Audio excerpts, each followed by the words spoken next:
Bienvenue dans les nouveaux palabres de Kakou Ananzé. Sous l'arbre à palabres, là où la sagesse rencontre l'imaginaire, Kakou Ananzé nous raconte ses aventures, mêlant ruse, courage et leçons de vie.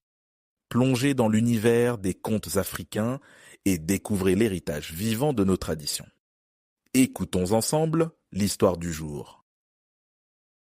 Kakou Ananzé et la montagne des esprits. Il y a bien longtemps, dans un village vibrant de chants et de danses au cœur de l'Afrique, vivait Kakou Ananzé, connu pour sa ruse et sa sagesse. La vie du village était paisible, bercée par le doux murmure des rivières et l'ombre apaisante des baobabs ancestraux. Mais un jour, un mystère s'abattit sur la communauté. Chaque fois que les villageois tentaient de gravir la montagne des esprits pour collecter les précieuses herbes médicinales, ils échouaient inexplicablement. Les herbes, aux vertus curatives puissantes, semblaient protégées par une force invisible. Les anciens du village se réunirent autour du feu, leurs visages éclairés par les flammes dansantes, et appelèrent Kakou Ananzé pour percer ce mystère.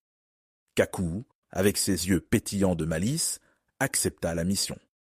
Armé de sa canne sculptée, il entreprit de grimper la montagne à la première lumière du jour. Le chemin était parsemé de pierres luisantes et de lianes entrelacées, les oiseaux chantaient leur mélodie matinale.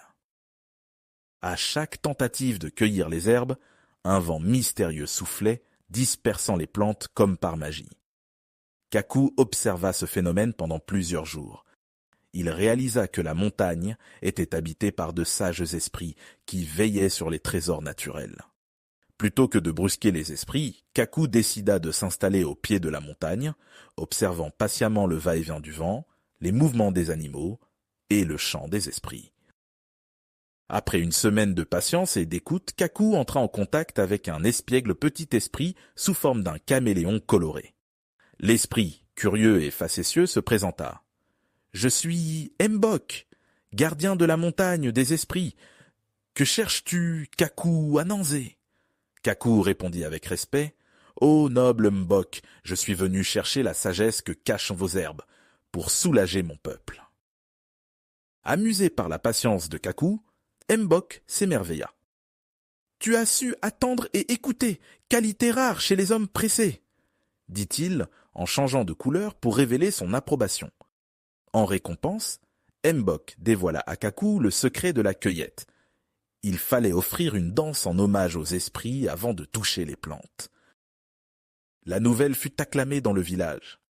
Chaque lune nouvelle, les villageois dansaient au pied de la montagne, leur corps se mouvant en harmonie avec le vent et les chants des esprits. Les herbes guérissaient les maux, et la sagesse de Kakou Ananzé, fruit de sa patience, devint légendaire. La patience et l'écoute mènent à des trésors que la précipitation ignore.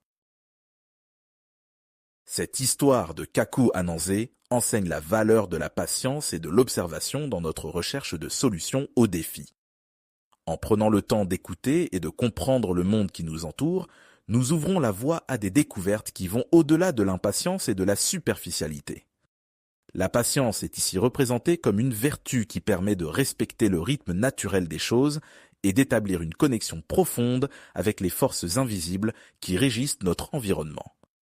Dans une société souvent pressée, ce récit nous rappelle que la véritable sagesse réside dans l'attente réfléchie et respectueuse, ouvrant la voie à des récompenses durables et significatives. Merci d'avoir écouté les nouveaux palabres de Kakou Ananzé. Si cette histoire vous a plu, n'hésitez pas à laisser un commentaire, à aimer et à partager cet épisode autour de vous. Retrouvez-nous pour d'autres aventures et d'autres leçons sous l'arbre à palabres. À bientôt pour un nouveau conte.